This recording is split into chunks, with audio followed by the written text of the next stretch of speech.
Assalamualaikum warahmatullahi wabarakatuh. Kami dari kelompok 2 akan mempresentasikan hasil dari kelompok kami, yaitu refleksi dan eksplorasi. Sebelumnya saya Nur Fitriansyah NPM 19110040 akan mempresentasikan pengertian refleksi. Refleksi merupakan sebuah teknik yang digunakan konselor dalam menanggapi pembicaraan konseli dengan menentukan kembali pada konseli tentang perasaan, pikiran, sikap, dan pengalaman konseli terkandung di balik pernyataan konseli.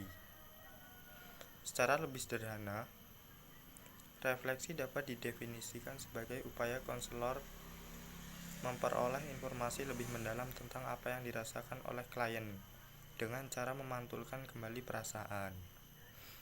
Ada 3 jenis teknik refleksi, yaitu 1. Refleksi feeling atau refleksi perasaan. Pada refleksi perasaan, konselor mencerminkan kembali perasaan yang disampaikan oleh klien. Refleksi perasaan adalah teknik yang digunakan konselor untuk memantulkan perasaan atau sikap yang terkandung di balik pernyataan klien. Baiklah, itu saja yang dapat saya paparkan. Materi selanjutnya akan dilanjutkan oleh rekan saya. Terima kasih. Assalamualaikum warahmatullahi wabarakatuh. Perkenalkan, nama saya Febrianti, NPM 19110002. Di sini saya akan melanjutkan materi yang telah dibacakan oleh teman saya, yaitu Nur Fitriansyah. Di sini saya akan membahas tentang refleksi kontens atau pikiran. Refleksi pikiran atau kontens yaitu keterampilan konselor untuk memantulkan ide, pikiran, pendapat konseli sebagai hasil pengamatan perilaku verbal atau nonverbal. Menyangkut komponen, pengalaman dan komponen refleksif dalam pesan konseli disebut pikiran atau gagasan, ide atau pikiran. Peristiwa atau kejadian pengalaman apa yang terjadi, gagasan dari pihak lain selain konseli, atau pendapat atau pandangan konseli sendiri terhadap apa yang telah terjadi. Untuk melakukan refleksi pikiran, konselor dapat menggunakan kalimat seperti nampaknya, yang akan Anda katakan, adakah yang Anda maksudkan. Selanjutnya, barangkali yang akan Anda utarakan adalah. Selanjutnya di sini ada refleksi pengalaman. Refleksi pengalaman yaitu keterampilan konselor untuk dapat merefleksikan pengalaman-pengalaman konseli sebagai hasil pengamatan perilaku verbal dan nonverbal. Untuk melakukan refleksi pengalaman, konselor dapat menggunakan kalimat seperti ini, yaitu nampaknya yang Anda kemukakan adalah suatu. Selanjutnya, barangkali yang akan Anda utarakan adalah. Selanjutnya, adakah yang Anda maksud suatu peristiwa? Di sini saya akan juga menjelaskan atau membacakan ciri-ciri respon refleksi. Yang pertama, tidak menilai atau non-judgmental. Yang kedua, refleksi akurat dari apa yang dialami oleh pihak yang lain. Yang ketiga, ada ringkas. Yang keempat itu kadang-kadang lebih banyak atau dalam dan pada kata-kata yang terucap. Sekian materi yang telah saya bacakan. Saya akhiri. Wassalamualaikum warahmatullahi wabarakatuh. Assalamualaikum warahmatullahi wabarakatuh. Nama saya Solehan, PM 19110051. Di sini saya sebagai moderator dari kelompok saya, yaitu kelompok 2. Kami di sini akan mempresentasikan makalah kami, pengertian eksplorasi. Menurut Edi Kurnanto, didefinisikan eksplorasi adalah teknik untuk menggali perasaan, pikiran, dan pengalaman klien. Dan menurutnya pula eksplorasi ini penting dilakukan karena banyak klien atau konselor menyimpan rahasia batin, menutup diri atau tidak mampu mengemukakan pendapatnya. Dengan demikian, teknik eksplorasi ini memungkinkan klien untuk bebas berbicara tanpa rasa takut tertekan dan terancam. Dengan demikian, eksplorasi adalah teknik yang digunakan oleh konselor untuk memecahkan masalah klien dengan cara menggali perasaan. Eksplorasi adalah teknik untuk menggali perasaan, pikiran, pengalaman. Hal ini penting dilakukan karena banyak klien menyimpan rahasia. Teknik eksplorasi. Hubungan konseling seharusnya dapat mengatasi semua kendala klien, yaitu berupa untuk membuat klien terbuka, merasa aman, dan berpartisipasi di dalam dialog. Seperti halnya pada teknik refleksi, terdapat 3 jenis teknik eksplorasi, yaitu eksplorasi perasaan, yaitu teknik untuk dapat menggali perasaan klien yang tersimpan. Yang kedua, eksplorasi pikiran, yaitu teknik untuk menggali ide pikiran dan pendapat klien. Sedangkan yang terakhir yaitu eksplorasi pengalaman, yaitu keterampilan atau teknik untuk menggali pengalaman klien. Terima kasih. Assalamualaikum warahmatullahi wabarakatuh. Perkenalkan, nama saya Siti Nurjana, NPM 19110015. Di sini saya akan melanjutkan presentasi dari rekan-rekan saya.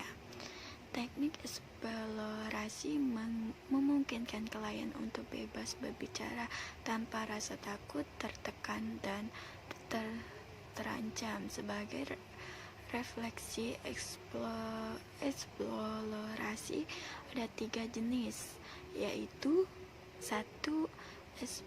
Eksplorasi perasaan.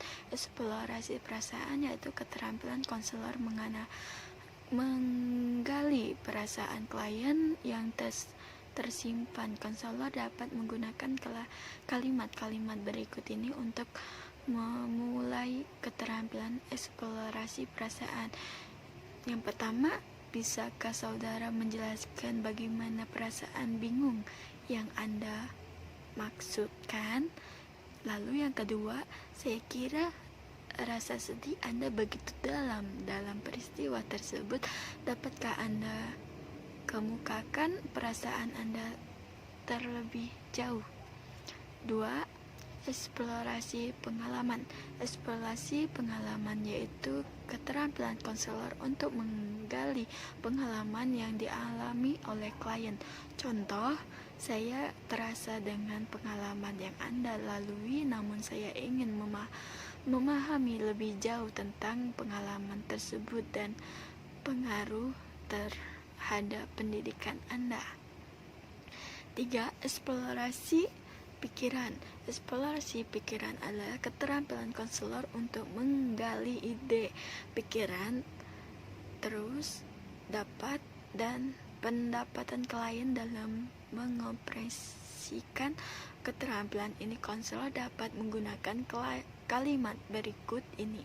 Saya yakin Anda jelas lebih jauh tentang apa pendapat Anda tentang hadirnya ibu tiri dan rumah Anda.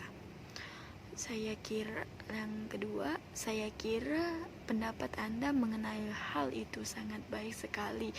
Dapatkah Anda menguranginya terlebih lanjut?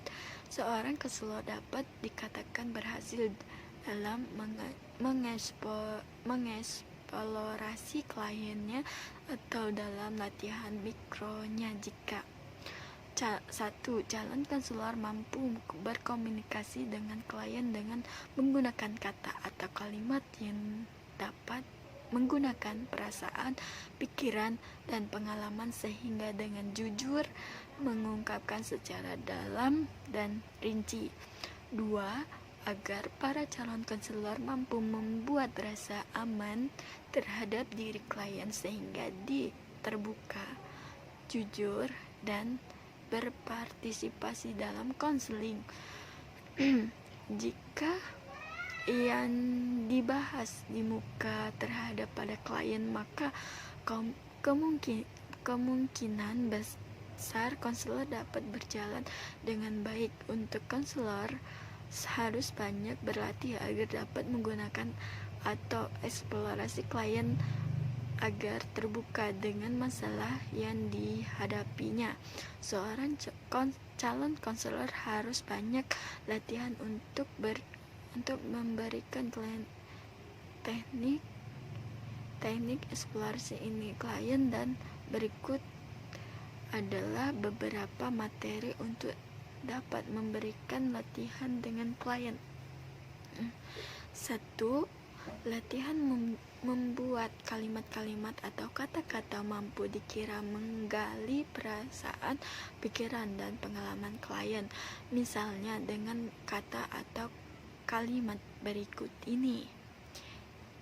Step pertama, apakah yang Anda rasakan saat ini? Step kedua, Bisakah mengungkapkan rasa kecewa Anda secara rinci? Strip ketiga, bagaimana pengalaman pahit itu Anda alami? Strip keempat, dapatkah saudara mengemukakan pendapat terhadap hal ini? 2. Latihan membuat konselor dapat merasa aman, jujur, dan terbuka, yaitu dengan menggunakan pribadi dan jujur, terbuka, dan perlindungan. Misalnya, strip pertama, Anda akan merasakan aman di sini karena saya akan memelihara rahasia Anda. Strip kedua, saya percaya bahwa Anda akan berkata jujur dan tulus terhadap hal itu. Sekian presentasi dari kelompok 2. Saya ucapkan terima kasih rekan-rekan yang mendengarkan. Dan saya akhiri, wassalamualaikum warahmatullahi wabarakatuh.